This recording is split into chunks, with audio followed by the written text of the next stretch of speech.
总有一天我会变得更强。大夫人说你已经离开了公爵府，想不到你竟在这里。这哥们心跳怎么变这么快？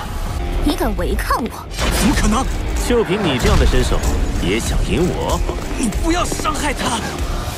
在绝世唐门115集中，霍雨浩既然去了参军当兵，遇到了同父异母的弟弟戴洛黎，开启了一段军营生活。书接上回，霍雨浩看到母亲的墓地被重新修葺，墓碑上刻着爱妻霍云之墓，落款是代号。他跪在墓前，泪水奔涌，心中充满了内疚和悲伤。他发誓要为母亲复仇，让白虎公爵代号跪在母亲墓前忏悔。在母亲墓前痛哭后，霍雨浩睡了过去，梦到母亲和代号幸福的生活在一起。醒来后，他感到胸中的阴郁一扫而空，重新向母亲磕了9个响头，承诺会为她报仇。离开母亲墓地后，霍雨浩没有前往星罗城，而是朝着西方疾飞。他在星罗帝国的一座中型城市中停下，办理了一套新的身份手续，然后继续前行。他的目的地是玉明城，位于星罗帝国西北角，距离明斗山脉不到100公里，距离天魂帝国边境不足500公里。玉明城是星罗帝国抵御日月帝国的重要据点，也是前方大营的重要补给城市，驻扎着2个后备军团的兵力。玉明城的2个后备军团，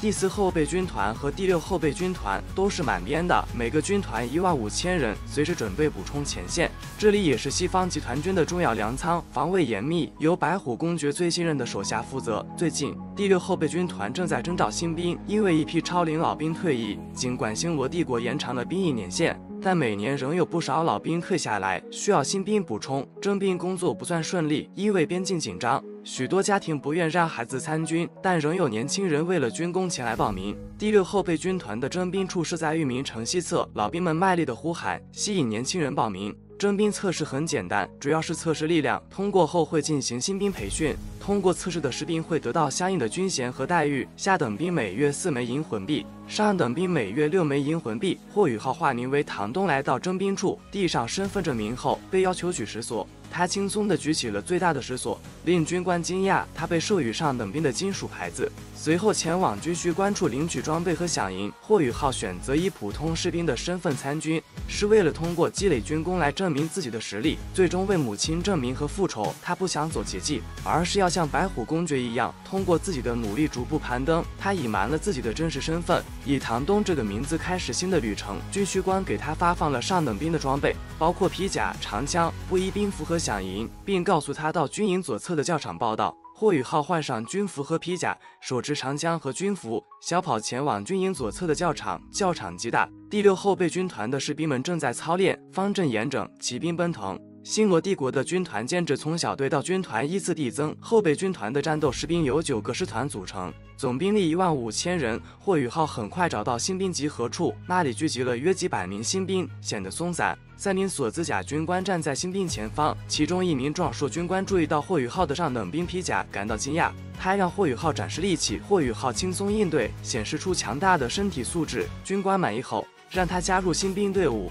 新兵们表现各异，有的兴奋，有的懒散。3位军官看似不理会，实则密切观察。霍雨浩注意到这一点，但并未提醒他人，而是安静等待。随着时间推移，新兵队伍逐渐壮大，到正午时分已达到500人。一名身穿亮银色金刚板甲的大队长庄天到来，他气势威严，宣布新兵们已成为星罗帝国的士兵，强调服从命令的重要性。他将新兵分为战兵和府兵，战兵300人，府兵200人。府兵们情绪低落，因为府兵地位较低，升职机会少。庄天大队长给府兵们2个选择：留下当府兵或离开军营，但离开后将永不录用。他给府兵们10分钟考虑时间，随后他转向战兵，警告他们若训练不合格将被淘汰为府兵，只有通过训练的才能成为战兵。他强调这是对士兵和家庭负责，只有最优秀的士兵才有资格上战场。最后他让战兵返回营房整理猎物，吃午饭，1个时辰后再次集合。战兵们在3名锁子甲军官的带领下前往营房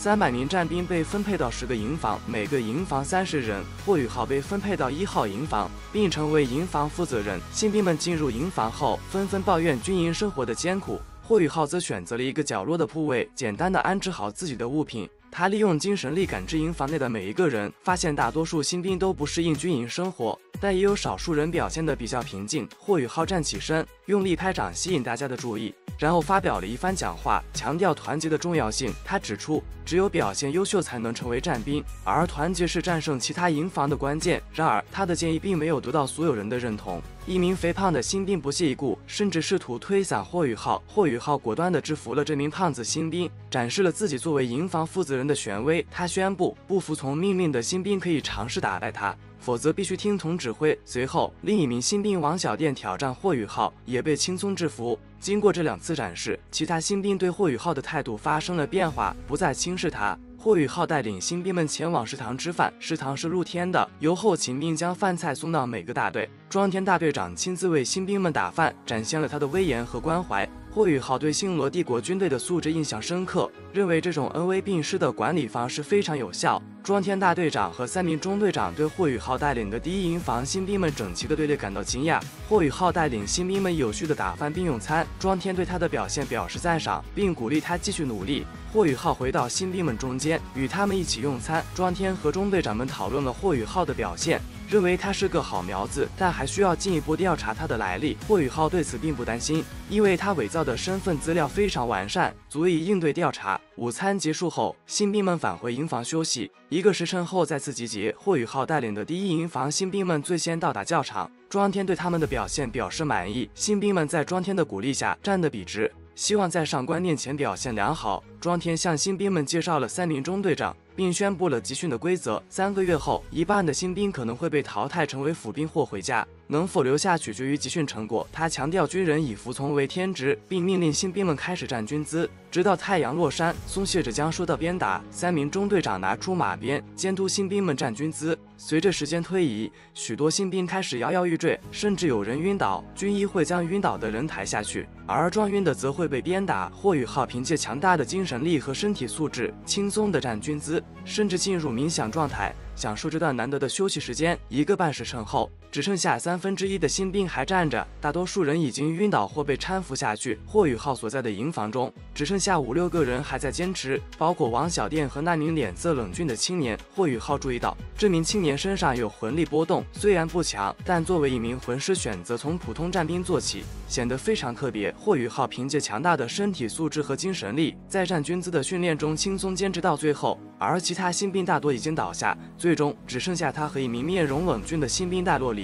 戴洛里也是一名魂师，但他刻意隐藏了自己的魂力波动，试图观察霍雨浩的实力，却什么也没发现。2个多时辰后，日头西斜，大多数新兵已经缓过劲来，看到霍雨浩和戴洛里仍然站着，不禁暗暗钦佩。此时，大队长庄天和一名美丽的营团长许云骑马到来，许云的出现让新兵们精神一振，纷纷站直身体。庄天让新兵们集合并向许云问好，许云对新兵们的表现表示满意，并询问庄天这批新兵的素质。庄天提到霍雨浩和戴洛里的表现不错，随后宣布霍雨浩成为第1小队的小队长，戴洛里为副队长。戴洛里虽然有些意外，但还是接受了任命。庄天强调，小队长的职位不计入正式编制，随时可能被替换，鼓励新兵们在训练中表现优秀，以争取机会。许云营团长没有多做指示，宣布第2天开始集训后便离开。霍雨浩带领第1营房的新兵返回营房，戴洛里十分配合。霍雨浩注意到许云营团长也是一名魂师，修为不弱，而戴洛里的名字让他觉得有些熟悉。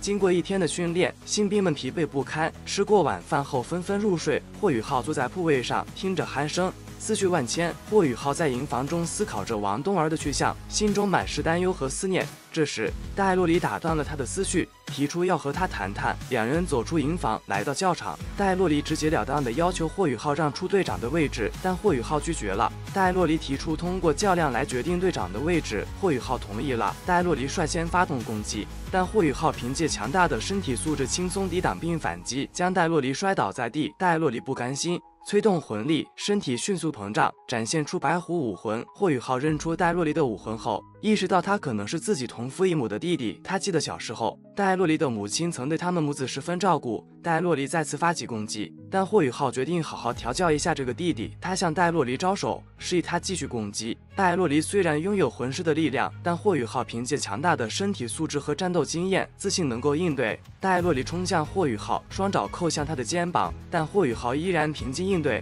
霍雨浩凭借惊人的身体素质和战斗技巧，轻松地将戴洛离击退。戴洛离虽有白虎武魂，但力量和技巧上都逊色于霍雨浩。霍雨浩指出，魂师并非无敌，关键在于使用者的实力和技巧。戴洛离不甘心，多次尝试攻击霍雨浩，但每次都以失败告终。霍雨浩最终以一记快速的攻击制服了戴洛离，令他彻底信服。戴洛离感到极度挫败，但霍雨浩并未嘲笑他，而是鼓励他不要放弃，要坚韧不拔。霍雨浩表示，只要戴洛离能打败他，小队长的位置就是他的。戴洛离被霍雨浩的话激励，决心通过努力提升自己。霍雨浩提醒他，戴洛离的武魂虽然变异，但仍有潜力可挖。戴洛离虽然不服气，但也意识到自己需要更加努力。霍雨浩的鼓励让戴洛离重新燃起了斗志，决心成为强者。第二天，霍雨浩继续在新兵训练中表现出色，赢得了第一宿舍新兵们的尊重。他利用晚上时间帮助戴洛离提升实力，通过实战训练让戴洛离逐渐成长。1个月后，戴洛离虽然被霍雨浩做得遍体鳞伤，但实力也在悄然提升。霍雨浩用言语刺激戴洛离，